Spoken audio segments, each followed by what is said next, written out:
മാർ ബോസ്കോയുടെയും പുതിയ കൂരിയായുടെയും മനുഷ്യാവകാശ ലംഘനങ്ങൾ. അതിരൂപതയിലെ വൈദികരുടെയും വിശ്വാസികളുടെയും സ്വാതന്ത്ര്യത്തിനും മനുഷ്യാവകാശത്തിനും കൂച്ചുവിലങ്ങിടുന്ന ധിക്കാരപരമായ സമീപനമാണ് മാർ ബോസ്കോയും കൂരിയയും ഇപ്പോൾ നടത്തുന്നത്. ഒന്ന്, തങ്ങളുടെ മാതൃഭവനമായ അതിരൂപത ആസ്ഥാനത്തേക്ക് വൈദികരെ പ്രവേശിപ്പിക്കുന്നില്ല. അതിരൂപത ആസ്ഥാനത്തെത്തുന്ന വൈദികരെ പോലീസിനെ ഉപയോഗിച്ച് തടയുകയും ഭീഷണിപ്പെടുത്തുകയും ചെയ്യുന്നു. 2, വൈദിക കൂട്ടായ്മകൾക്കും മീറ്റിംഗുകൾക്കും വിലക്കേർപ്പെടുത്തുന്നു.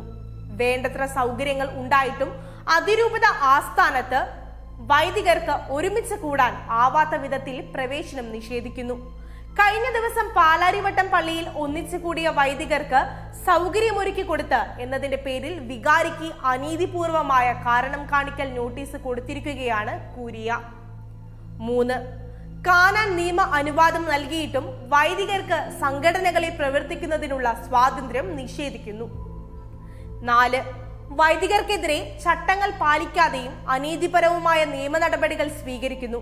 മഞ്ഞപ്ര പള്ളിയിൽ സഹവികാരിയെ യാതൊരുവിധ മുന്നറിയിപ്പും നൽകാതെയാണ് സസ്പെൻഡ് ചെയ്തത്. ഈ വിഷയത്തിൽ കൂരിയ ഒരു അന്വേഷണവും നടത്തിയിട്ടില്ല. കൊച്ചച്ചനുമായി സംസാരിക്കുകയോ അദ്ദേഹത്തിന്റെ വാദഗതികൾ അവതരിപ്പിക്കാൻ അവസരം നൽകുകയോ ചെയ്തിട്ടില്ല. കൊച്ചച്ചൻ യാതൊരു തെറ്റും ചെയ്തിട്ടില്ല എന്ന് CCTV ദൃശ്യങ്ങൾ തെളിവ് നൽകുമ്പോൾ ഇതുവരെയും സസ്പെൻഷൻ കൂരിയ പിൻവലിച്ചിട്ടില്ല. 5, സിനഡ് കുർബാന പോലീസിന്റെ ഒത്താശയോടെ അടിച്ചേൽപ്പിക്കുന്നതിനായി ഇടവകകളിൽ വികാരിമാർക്ക് മുകളിലായി കാനൻ നിയമവിരുദ്ധമായ അഡ്മിനിസ്ട്രേറ്റർ നിയമങ്ങൾ നടത്തുന്നു.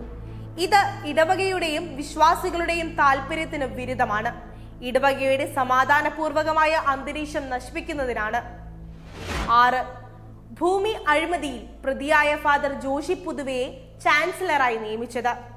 ഇങ്ങനെ നിരവധിയായ മനുഷ്യാവകാശ ലംഘനങ്ങൾ നടത്തുന്ന കൂരിയായും ബിഷപ്പ് ബോസ്കോയും ഈ സ്ഥാനത്ത് തുടരാൻ അർഹരല്ല.